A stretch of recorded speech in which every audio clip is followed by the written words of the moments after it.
함께 따라서 하시겠습니다. 주님의 마음을 담고 싶습니다. 한 번 더 따라서 하시겠습니다. 주님의 마음을 담고 싶습니다. 오늘 함께 봉독한 마태복음 11장 28절로 30절 말씀을 가지고 주님의 마음을 담고 싶습니다. 이와 같은 제목으로 함께 말씀의 은혜를 나누겠습니다. 부모님이 자녀에게 들을 수 있는 최고의 말이 뭘까요? 자녀에게 들었으면 제일 좋은 소리. 아빠, 용돈 필요하지 않으세요? 듣고 싶습니다. 기념일이 되고 생일이 되고 어떤 특별한 날이 되면 자녀들이 늘 쓰는 말이 있습니다. I love you. 사랑합니다. 그 말만 들어도 너무 기분이 좋아요. 근데 어떤 말을 한번 들은 적이 있었는데, 저희 자녀들이 그런 건 아니고요. 어느 목사님 설교 시간에 그 얘기를 들었는데, 나도 저거를 좀 한번 들어보고 싶다 하는 소리가 있었어요. 아빠, 저도 아빠처럼 살 거예요. 엄마, 저도 엄마처럼 될래요. 늘상 듣는 사랑합니다, 사랑합니다 라는 이 고백에 최상급 표현이 아닐까 저는 생각을 했어요. 물론 여전히 사랑하는 그 마음 변치 않겠지만 정말 아빠의 모습을 어깨 너머로 보면서, 등 뒤에서 보면서 저도 아빠처럼 살고 싶습니다. 엄마처럼 살고 싶습니다. 이 고백을 듣는 부모님의 마음은 얼마나 좋을까요? 저도 듣고 싶습니다. 근데 때로는 제가 이 이야기를 준비를 하면서도 조심스러운 부분이 있어요. 이 말이 또 상처처럼 들리는 분들이 있을 수 있거든요. 그런데 제가 말씀드린 게, 여러분, 이 소리를 못 들었다고 내가 부모로서의 사명을 다 못한 게 아닙니다. 잘못 살은 게 아니에요. 절대로 그렇게 오해하지 마세요. 최상급 표현이라고 그랬습니다. 아마 가장 아름답게 그렇게 표현할 수 있는 방법이 아니었을까, 저는 그렇게 생각을 한 거예요. 혹시라도 지금까지 그렇지 못했다면 그런 모습이 보여질 수 있도록 내가 조금 더 노력을 하면 될 것이고요. 이런 의미에서 우리가 예수님을 닮아야 되겠습니다. 그리고 날마다 고백을 해야 될 것 같아요. 주님 사랑합니다 고백하는 이 고백보다 주님, 내가 주님처럼 되기를 원합니다. 그렇다고 해서 내가 예수다 이렇게 얘기하시면 곤란하고요. 주님처럼 담고, 주님의 그 성품을 담고 싶습니다. 말과 행동에서 주님의 모습을 내가 담고 싶습니다. 이와 같이 고백하는 그 고백을 들으시는 주님의 마음 얼마나 기쁘실까요? 예수님을 닮아야 된다라는 이 말을 가만히 생각해 보니까 너무 추상적이에요. 그래서 이걸 가만히 생각을 해보니까 예수님 닮는다는 게 어떤 것일까? 예수님이 사신 방식대로 살아가는 거예요. 예수님처럼 생각을 하고 예수님처럼 말을 하고 예수님처럼 행동하는 것. 다른 무엇보다도 우리 가운데 주신 말씀들이 있습니다. 이 말씀대로 순종하는 삶이 예수님을 닮아가는 모습이라는 거예요. 한때 유행했던 단어가 있습니다. WWJD 아세요? What would Jesus do? 예수님이라면 어떻게 하셨을까? 모든 결정을 하기 전에 예수님이라면 이걸 어떻게 결정하셨을까? 그러니까 예수님을 닮고 싶어서 예수님처럼 말하고 행동하고 생각하고 싶어서 그렇게 질문을 하면서 신중하게 하나하나 결정했던, 그게 유행처럼 청년들 사이에 번져나갔던 그런 때가 있었습니다. 그래서 여기 손목에 띠를 두르고 WWJD, 날마다 그걸 보면서 스쳐 지나가도 보면서 주님이라면 이 상황에서 어떻게 하셨을까 고민하고 묻고 신중하게 결정을 했던 그런 모습이 있었습니다.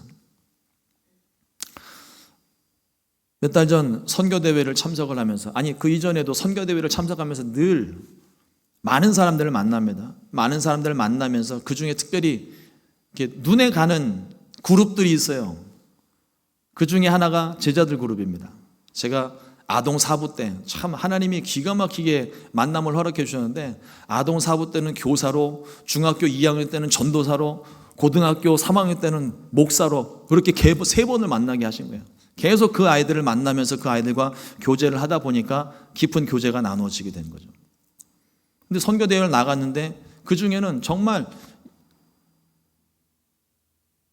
함께 기도하고 고민했던 것들, 이 문제 해결해 가면서 그렇게 꿈을 이루어간 그 친구들, 신앙 잘 지키고 예수님 잘 믿으면서 그렇게 목표를 향해서 나가는 친구들을 보면 제가 볼 때도 참 대견해요. 우리 주님 보실 때 얼마나 대견하겠습니까? 그런데 또 아픈 손가락들이 있어요. 같이 신앙생활을 했는데 그 중에 일부는 세상 가운데 나가서 예수님과 전혀 상관없는 삶을 살고 교회도 나가지 않는 그런 친구들을 볼 때면 참 안타까워요. 제자들뿐만 아니라 제 친구들 중에도, 저와 같이 어렸을 때부터 성가대 열심히 신앙생활하고 이렇게 봉사했던 그런 친구들 중에도 예수님 안 믿는 친구들이 생기는 거예요. 그런 친구들을 보면은 가슴 한쪽이 먹먹해지는 겁니다. 그것 때문에 하나님께 막 기도를 했더니 주님께서 그런 음성 같은 음성을 제게 깨닫게 하시더라고요. 내 마음은 오죽하겠니? 그 친구들을 향해서 이렇게 기도하다 보니까 내 마음은 오죽하겠니? 그런 생각을 하고 있었는데 갑자기 그 화살이 저한테 오는 거예요. 나를 보시는 주님의 마음은 어떨까? 여러분들을 보시는 주님의 마음은 어떠실 것 같습니까? 이런 질문을 드리면 우리 목사님 참 대답하기 곤란한 질문만 한다고 뭐라고 그러시는 분들이 있어요. 근데 어쩔 수 없습니다. 대답하기 어려워도 우리 자신을 좀 돌아볼 수 있는 시간이 좀 됐으면 좋겠어요. 예수님을 믿는 것은 우리가 한 번 믿고 끝나는 게 아닙니다. 우리가 예수님 안 믿다가 교회 처음 나와서 기도 따라 하십시오. 나는 죄인입니다. 예수님은 나의 주인이십니다. 이제부터 예수님만 믿고 살겠습니다. 천국 갈 때까지 주님과 함께 살겠습니다. 예수님 이름으로 기도합니다. 아멘. 이 결심기도 하고 난 다음에 예수 믿는 게 그러고 끝나는 게 아니에요. 그건 시작입니다. 시작. 주님을 내 안에 모시고 끝까지 말씀에 순종하는 삶. 어저께까지 말씀을 순종했는데 오늘 말씀 순종 안 했으면 그것이 순종한 삶일까요? 순종하지 않은 삶일까요? 항상 저는 대답하기 곤란한 질문만 합니다. 사도행전에 그리스도인에 대한 언급이 있어요. 안디옥에서 비로소 그리스도인이라 일컬음을 받게 되었더라. 근데 우리가 예수님을 너무 잘 믿어서 정말 우리가 봐도 너무 예수님 잘 믿는 것 같아서 우리가 예수님 믿는 사람이니까 앞으로 우리가 그리스도인이라고 부르자 이렇게 결정한 게 아니에요. 예수 믿는 사람들을 핍박하고 매질을 하면서 세상 사람들이 붙여준 이름입니다. 얼마나 극성맞았길래, 얼마나 대단했길래 매질을 하면서도 그들이 그리스도인 그러면서 때렸다는 거예요. 근데 그 모습을 가만히 묵상을 해보니까 맞으면서도 예수, 죽어가면서도 예수, 고난당하면서도 예수, 기쁠 땐 더더욱 예수, 늘 그 입에서 예수 이름이 나오니까 사람들이 저 예수쟁이들, 우리 한국식으로 하면 예수쟁이들이라는 거예요. 예수쟁이들. 그 이름을 들었을 때 그들이 기뻐했다고 그랬어요. 근데 그것이 그들의 기쁨입니까? 아니면 주님의 영광입니까? 주님의 영광입니다. 물론 그 말맞은 그들에게도 주님 때문에 말맞은 게 기뻤지만, 그러나 그것보다 더 중요한 일은 그것으로 인하여 주님이 전하여졌다는 거예요. 예수의 예자도 듣지 못했던 사람들이 예수님을 알기 시작하고 듣게 되고 관심을 갖기 시작하고 변화되기 시작하는 거예요. 하나님이 영광 받으셨다는 겁니다. 마가복음 8장 34절 말씀에 보면 무리와 제자들을 불러 이르시되 누구든지 나를 따라오려거든 자기를 부인하고 자기 십자가를 지고 나를 따를 것이니라. 우리 이 말씀을 너무 잘 알고 있습니다. 예수님이 이 말씀대로 사셨죠. 자기를 부인했고 예수님이 지셔야만 하는 십자가를 지고 죽기까지 순종하셨습니다. 그런데 오히려 이 말씀이 우리 제자로 어떻게 살아야 되는지 가르쳐 주시는 이 말씀이 제자로 사는데 가장 큰 걸림돌이 되고 있는 건 아십니까? 세상에 믿는 사람은 많지만 제자가 적은 이유, 첫 번째, 자기 부인을 싫어합니다. 와이프 말고요. 내가 부인 되는 거, 내가 세상 가운데서 잊혀지는 거를 원치 않아요. 아무도. 둘째, 내가 져야 될 십자가의 고통을 싫어합니다. 아무도 힘들고 고단한 삶 살기를 원하는 사람이 없는 거예요. 누군가에게 잊혀지고 무시당하는 것을 좋아하는 사람이 없습니다. 우리는 우리 자신을 포기하지 못합니다. 아니, 안 해요. 내가 어떻게 얻은 인생인데, 내가 어떻게 살아온 인생인데, 내가 이것을 부인할 수 있는가? 오히려 그것을 거부합니다. 하지만 예수님을 닮기 위해서는 예수님께서 가셨던 그 길을 우리는 걸어야 되고, 세상 가운데서 우리는 잊혀져야 됩니다. 예수님은 우리를 사랑하사 우리를 구원하시려는 하나님의 뜻을 이루시기 위해 자신을 포기하셨고 십자가를 짊어지셨습니다. 그래서 저와 여러분들이 지금 예수님 믿고 영원한 생명을 보장받고 사는 거예요. 예수님의 참 제자는 오직 우리의 본 되시는 예수님만 바라보고 그분의 말씀대로 사는 사람입니다. 이런 사람들을 제자라고 그러는 거예요. 근데 우리가 이 교회, 특별히 제자된 삶을 살아갈 때 잊지 말아야 될 것이 하나 있습니다. 교회는 절대 내 뜻이 이루어지면 안 됩니다. 교회는 주님의 뜻만 이루어지는 거예요. 불행 중 다행으로 내 뜻이 하나님의 뜻과 같은 모습이면은 그나마 좀 나은 거예요. 근데 그럼에도 불구하고 하나님의 뜻과 같음에도 불구하고 그것이 내 뜻으로 주장을 하게 되면 안 되는 거예요. 그건 교만한 거예요. 전적으로 교회는 주님의 뜻만 이루어져야 됩니다. 내 것을 고집할 수가 없어요. 예수님께서 사신 방식이 무엇입니까? 어떻게 사는 것이 제자로 사는 삶일까요? 예수님께서 오늘 말씀에서 29절 말씀에서 이렇게 말씀을 하십니다. 나는 마음이 온유하고 겸손하니 나의 멍에를 메고 내게 배우라. 그러면 너희 마음이 쉼을 얻으리니. 예수님은 마음이 온유하셨고 겸손하셨다고, 그래서 나에게 와서 배우라고 말씀을 하십니다. 그 모습 안에서 참된 평안과 안식이 발견되는 거예요. 남아프리카 공화국에서 흑백 차별이 심했을 때의 얘기입니다. 한 흑인 교회에서 고난주간을 맞이하여 성찬식을 행하는데 특별한 순서를 마련을 했어요. 세족식을 같이 하기로 했습니다. 그런데 이 고난주간 성찬식에 주님의 사랑을 좀 우리가 해보자, 이런 취지로 행했던 것 같은데 백인 판사 잔 크리스티안 올리버를 초청했습니다. 앞서 말씀드린 것처럼 흑인 교회예요. 흑백 갈등이 심할 때입니다. 그런데 백인 판사를 초청을 했어요. 가만 생각해 보니까 이분도 대단한 분이신 것 같아요. 흑인들만 다 앉아있는데 백인이 거기 한 사람 앉아있다고 생각해 보세요. 어떤 기분이었는지는 모르겠지만, 이 올리버 판사의 순서가 되어서 세족식 행사를 하는데 이 백인 판사는 한 늙은 흑인 여자 앞에 대야를 놓고 물 꿇고 발을 씻기기 시작합니다. 이 흑인 여자는 올리버 판사의 집에서 30년 동안 일을 했던 종이었습니다. 그 이름이 마르다 포투인이라는 여종이었었는데, 이 여종은 주인이 자기의 발을 씻겨주자 너무 감격스러워서 눈물을 흘리기 시작했고, 지켜보던 모든 사람들도 다 감동을 받게 되었습니다. 그렇게 세족식은 아름답게 끝났어요.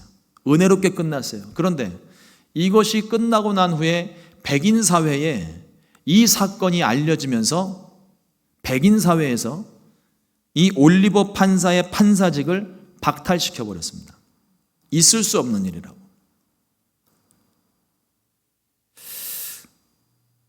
미안한 마음에 흑인 교회 담임 목사님이 다시 이 올리버 판사를 찾아갔습니다. 그리고 미안하다고 사죄했을 때 올리버 판사는 이렇게 말을 합니다. 고난주간의 세족식에 참여한 일은 내가 판사로 해왔던 그 어떤 일보다도 더 소중한 일이었습니다. 더 이상 그 일로 미안해하지 마십시오. 올리버 판사는 비록 직장을 잃었지만 판사로서의 자격이 박탈됐지만 평생토록 준비해온 거 아니에요. 그 모든 걸 한순간에 잃어버렸지만 영혼이 자유로웠어요.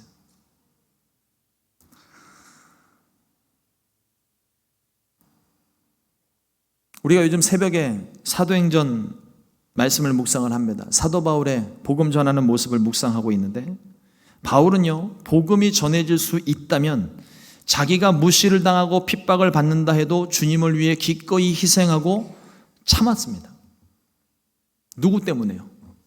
예수님 때문입니다. 복음이 전해질 수 있다면 내가 어떤 차별을 받고 내가 어떤 핍박과 매질을 당하고 생명의 위협을 당하는 일이 있어도 기꺼이 주의 복음을 위해, 주님을 위해서, 그 복음을 위해서 기꺼이 자기 자신을 희생하고 참았습니다. 과연 우리들의 모습은 어떻습니까? 정말 내가 열을 내고 분을 내면서 싸우고 있는 일이 정말 그렇게 열을 내고 분을 낼 일인지, 과연 그 모습이 주님의 모습인지 우리가 다시 한번 우리 자신을 돌아봤으면 좋겠습니다. 예수님의 온유는요, 이 세상을 통째로 담고도 남음이 있는 큰 그릇과도 같아요. 어떤 문제와 어떤 전쟁과 싸움을 일으켜도 예수님의 온유하심은 그 모든 걸 다 담아내십니다. 우리가 이 온유함을 생각을 할 때 화를 내지 않는 부드러운 성품이라고 생각을 합니다. 그러나 온유함이라고 하는 것이 그렇게 착하기만 한 게 아니더라고요. 온유함의 대명사이신 예수님께서, 오늘 말씀하신 예수님께서도 성전을 뒤집어 엎을 때는요, 그 시장 상인들과 같이 본질에서 벗어난 그 사람들을 대할 때는요, 맹렬하게 분노하셨어요. 그러나 그 마음의 본질만큼은 잃어버리지 않으셨다는 겁니다. 침착하고 성내지 않고 관용하며 부드럽고 인내력 있는 상태를 온유함이라고 말을 합니다. 그래서 목적이 이끄는 삶의 저자였던 릭 워렌 목사님은 이 온유함에 대한 이 성품을 뭐라고 표현하셨냐면 통제된 힘이라고 설명한 적이 있습니다. 여러분, 힘이 없어서 내가 참는 거는요, 온유함이 아니에요. 당한 거지.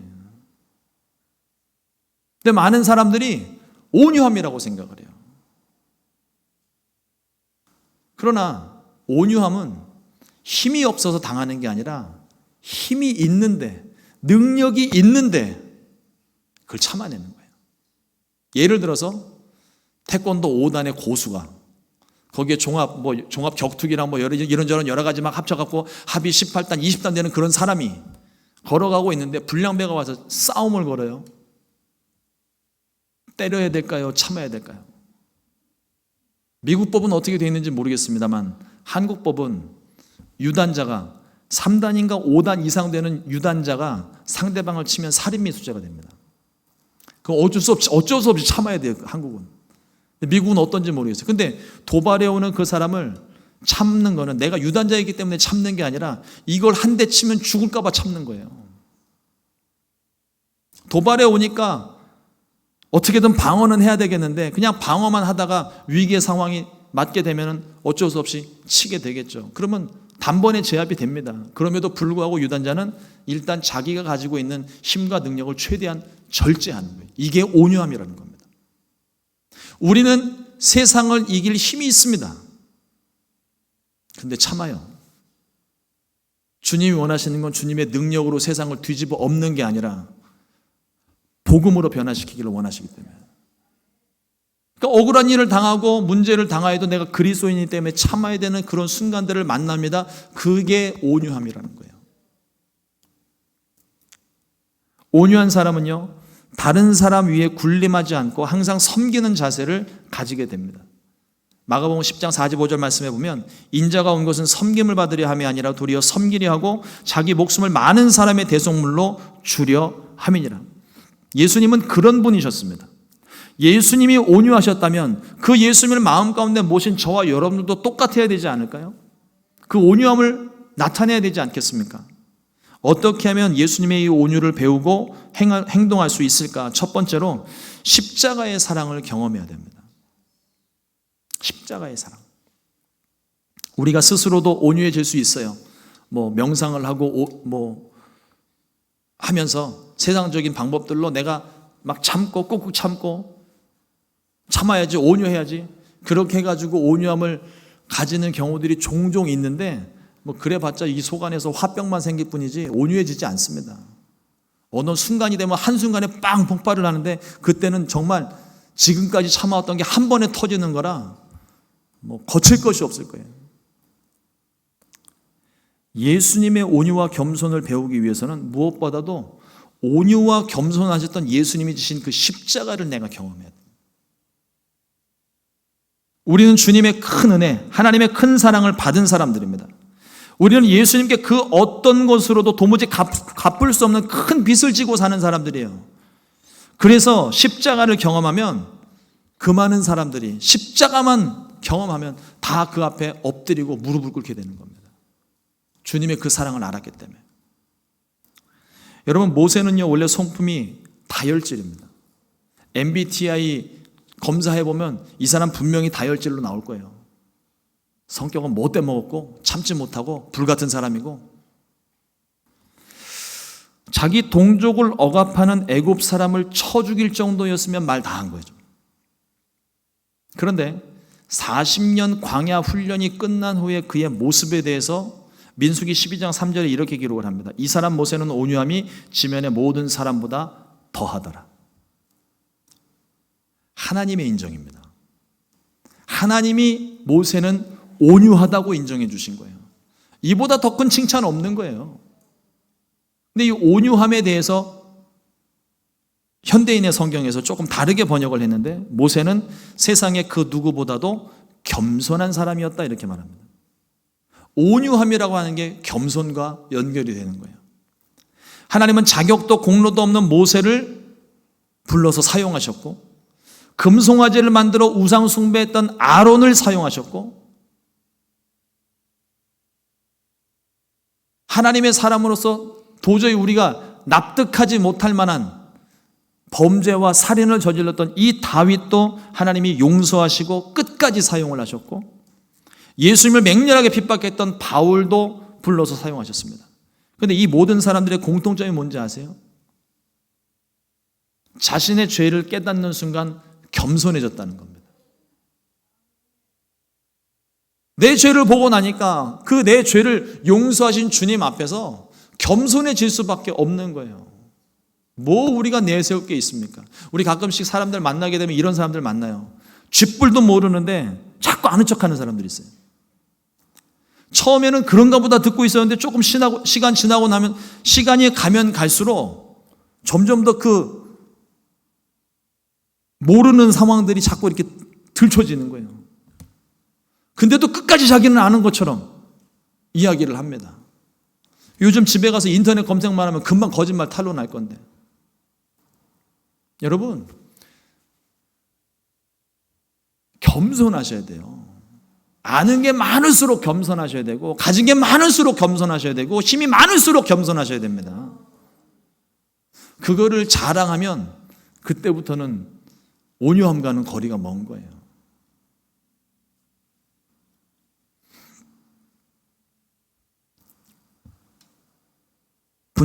순간마다 분초마다 우리를 향하신 예수님의 그 십자가 사랑을 묵상하고 겸손하게 무릎 꿇는 저와 여러분 되기를 주님의 이름으로 축원합니다. 둘째로 자신을 비워야 됩니다. 자신을 비우는 게 겸손이고, 겸손해져야 비로소 온유해질 수 있어요. 자신을 비우지 않으면 겸손해지지 못합니다. 내 기준을 포기하지 않으면 겸손할 수 없습니다. 내 기준이 시퍼렇게 살아있기 때문에 다른 사람이 무엇을 이야기할 때 자꾸 그 기준에 어긋나고 부딪히게 되니까 내가 겸손해지지를 못하는 거예요. 온유해지지를 못하는 거예요. 내 기준이 아니라 하나님의 기준으로 사는 것이 지혜로운 삶입니다. 내 기준만 고집을 하면요, 어떤 기준도 받아들일 수 없습니다. 내 기준이 너무 확고하면은요, 하나님의 말씀조차도 내가 거부를 해버려요. 하나님, 이건 도저히 아닙니다. 하나님이 맞다고 말씀을 하시는데도 내 기준이 너무 뚜렷하면은요, 하나님이 맞다 말씀하시는 것조차도 틀렸다고 얘기를 해요. 안 받아들입니다. 그런 사람들을 보시면서 주님이 하시는 말씀이 그거예요. 내 마음은 오죽하겠니? 주님도 어쩔 수 없는 사람들인 거죠. 예수님의 비움에 대해서 빌립보서 2장 5절로 7절에 이렇게 말씀합니다. 너희 안에 이 마음을 품으라. 곧 그리스도 예수의 마음이니 그는 근본 하나님의 본체시나 하나님과 동등됨을 취할 것으로 여기지 아니하시고 오히려 자기를 비워 종의 형체를 가지사 사람들과 같이 되셨고. 예수님의 겸손입니다. 자기를 비웠다고 그랬어요. 근데 이 자기 비움이 어느 정도인가 하면 하나님이 인간이 되신 겁니다. 거룩하신 하나님이 죄인의 몸을 입으신 거예요. 창조주가 피조물이 된 상황이고 주인이 종이 된 상황입니다. 이보다 더 낮아질 수 있을까요? 이 은혜를 우리가 어떻게 다 설명할 수 있을까요? 주님이 우리 가운데 오셔서 우리의 몸을 입지 않으시고 우리를 대신하여 죽지 않으셨다면 우리는 이 은혜를 깨닫지도 못하고 감히 상상도 못하는 일들이 벌어질 텐데, 주님이 몸소 자기를 비우고 자기가 져야 되는 십자가를 지고 끝까지 순종하심으로 우리가 그 사랑을 얻게 된 것입니다. 예수님의 낮아지심의 깊이는 알아가면 알아갈수록 그 깊이를 헤아릴 수가 없습니다. 그래서 주님을 알면 알수록, 말씀을 깨달으면 깨달을수록 더욱더 겸손해질 수밖에 없습니다. 시간이 오래된다고 해서 이게 깨달아지는 게 아니에요. 말씀을 많이 공부한다고 깨달아지는 게 아닙니다. 여러분, 말씀을 많이 공부한다고 겸손해지는 게 아니에요. 말씀을 많이 공부하고 내가 회개하고 깨닫지 못하게 되면은요, 교만해져요. 자기 기준만 세우는 겁니다. 내가 배운 기준에는 안 그렇다고. 그러나 주님은요, 우리 사도행전에서 배울 때 보셨잖아요. 베드로가 고넬료 집으로 가는 건 율법상, 구약에서 하나님이 정한 법상으로는 도저히 있을 수 없는 일입니다. 있어서도 안 되는 일이고요. 그런데 하나님이 어떻게 하셨습니까? 십자가를 통하여 경계를 허물어 버리시고 내가 거룩하게 한 것을 내가 속되다 말하지 말라고 그랬어요. 내 기준이 확고한 사람은요, 그러니까 지금 이 사도행전 계속 보면서 보는 그 유대인들이 그런 거예요. 내 기준이 너무 뚜렷해서 도저히 내가 지켜오던 율법 난 이거 못 깨겠습니다, 하나님. 이렇게 얘기하는 거예요, 지금. 그러나 주님께서는 새 일을 행하고 계시는 거예요. 완성된 율법, 그리고 그 위에 은혜를 부어주셨습니다. 근데 사람들이 깨닫지를 못하니까 은혜도 거부하고 내가 지키고 있었던, 과거부터 조상들로부터 지켜왔던 그 은혜 전통과 율법만 계속 강조를 하니까 예수님이 오셨음에도 불구하고 알아보지도 못하고 예수님이 십자가에 못 박는 그런 끔찍한 일을 저지르게 된 거예요. 시간이 갈수록 내가 겸손해지는 것 아니고요, 말씀을 보면 볼수록 하나님의 깊이를 깨닫고 사랑을 깨닫고, 그래서 내 자신의 죄를 보면 볼수록 철저하게 회개하고 주님 앞에 엎드려져야 그 깊이를 알 수 있는 거예요. 우리의 속사람을 비우고 주님께서 낮아지신 그 모습을 본받기를 주님의 이름으로 축원합니다. 세 번째로 온유와 겸손을 배우고 나면 비로소 참된 평안을 얻게 됩니다. 마태복음 11장 28절 말씀에 주님 말씀하십니다. 수고하고 무거운 쉬게 하리라. 근데 우리는 무겁고 힘든 세상의 모든 근심, 염려, 내가 짊어지고 있는 모든 짐을 주님 앞에 내려놓지를 못해요. 예배 드릴 때 주님 앞에 나와서 기도 문제 가지고 다 여기다 내려놓고 기도하고 갈 때는 잊어버릴까 봐 다 챙겨가세요. 뭐 그것뿐만인 줄 아세요? 내 문제도 벅차 죽겠는데 내 문제 해결 안 되는데도 옆집, 앞집, 뒷집 문제 다 간섭해요. 그리고 온 세상의 문제까지 다 고민합니다. 그리고 힘들대요. 근데 주님께서는 뭐라고 말씀하십니까? 수고하고 무거운 짐진 자들아 다 내게로 오라. 내가 너희를 쉬게 하리라. 오기는 오는데 잠깐 짐 내려놓고 1시간 쉬었다가 짊어지고 다시 가는 거예요. 세상 짐, 무거운 짐 나 홀로 지고 견디다 못해 쓰러지러 가는 겁니다. 왜 그럴까요? 이유가 뭘까요? 내가 가진 짐보다 주님이 내게 메우시는 멍에가 더 무겁다고 생각하기 때문에 그래요. 힘들게 생각하기 때문입니다. 그러니까 주님의 길을 따라가는 게 힘들다고 자꾸 느끼는 거예요. 그리고 내가 가진 것을 더 달콤하게 생각하기 때문에 이거 내가 못 버려서, 못 잊어서 버렸던 거 다시 주워 담고 잊어버렸던 거 다시 꺼내서 맨날 그 똑같은 일을 반복을 하고 있는 거죠. 그러나 주님은 말씀하십니다. 30절 말씀에 이는 내 멍에는 쉽고 내 짐은 가벼움이라 하시니라. 주님은 분명히 가볍다고 말씀을 하시는데 우리는 무겁다고 얘기를 하는 거예요. 안 믿는 거죠, 주님을. 짊어지기 전까지는 모르는 거예요. 이 가벼운 짐, 내가 짊어진 이 멍에가 가벼워지는 것을 내가 깨닫기 전까지는 절대로 못 믿는 거예요.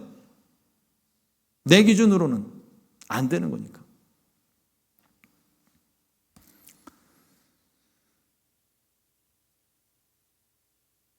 아버지와 아들이 목욕탕을 갔습니다. 목욕탕에 가면 어르신들 뜨거운 탕 안에 들어가시면서 하시는 말씀들이 있어요. 시원하다. 꼭 그러고 들어가시더라고요. 근데 왜 그런지는 모르겠어요. 40대가 되고 난 다음에 그 기분을 알겠더라고요.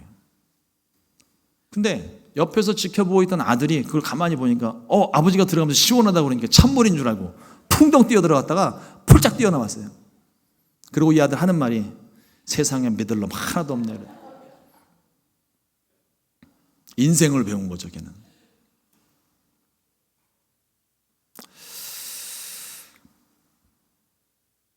근데 우리 신앙생활에도 이런 모습들이 보여요.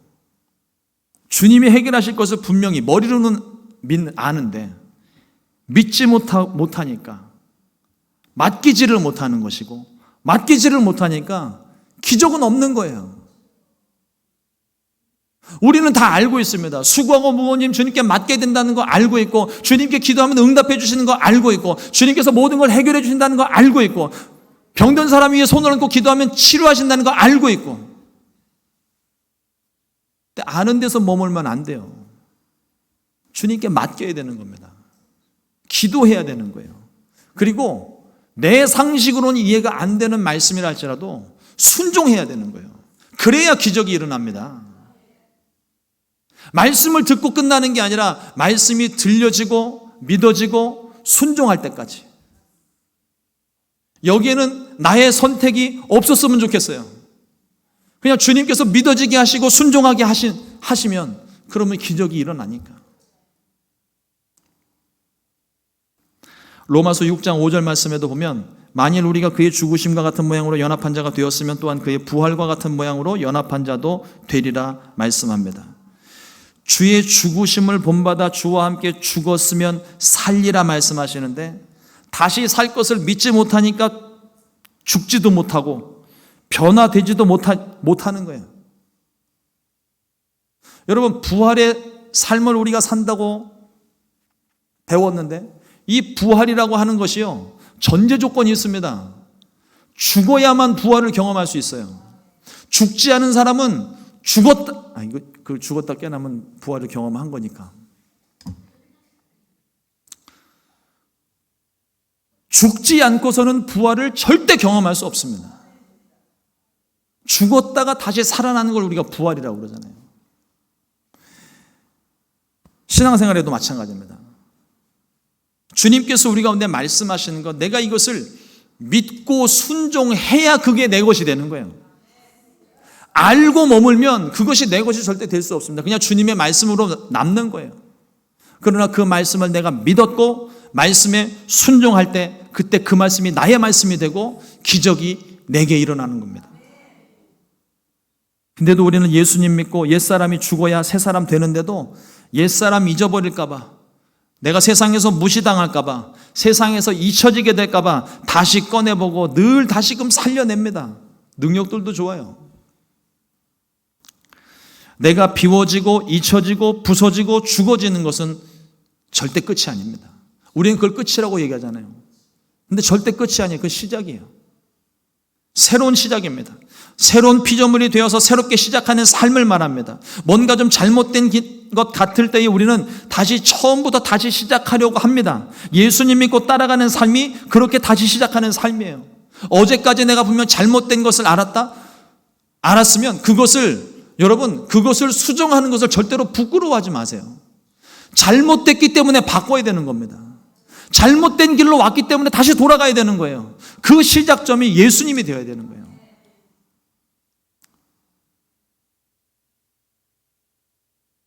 예수님 믿고 새로운 삶을 시작하면 절대 옛 모습으로 돌아가면 안 됩니다. 우리 목욕하고 새 옷을 갈아입고 난 다음에 다시 일터로 바로 곧장 뛰어가는 사람 없어요. 이미 다 씻었고 새 옷을 갈아입었기 때문에. 우리 신앙생활도 마찬가지로 우리 옛사람 죽었고요. 우리 새 사람 되었어요. 새 옷을 입었어요. 깨끗해졌습니다. 근데 우리는 자꾸 과거로 돌아가려고 그래요. 자꾸 옛날의 영광, 자꾸 옛날의 기억, 자꾸 떠올린다고요. 오늘만 집중하십시오. 오늘 나와 함께 하시는 주님께 집중하시기를 주님의 이름으로 축원합니다. 에베소서 2장 5절 말씀에 허물로 죽은 우리를 그리스도와 함께 살리셨고 너희는 은혜로 구원을 얻은 것이라. 사랑하는 성도 여러분, 죄로 인해 죽었던 우리가 예수님 믿고 다시 살아났습니다. 살아난 거예요. 앞으로 살아날 것이 아니라 내가 예수님 믿는 순간 우리는 살아난 겁니다. 이제는 내 삶이 아니라 주님이 살려주신 인생, 바울이 고백하고 있는 것처럼 내 안에 그리스도께서 사시는 인생이에요. 내 삶이 아닙니다. 내 안에 주님이 계신다면 이제는 내 기준이 아니라 말씀이 기준이 되어야 되는 거예요.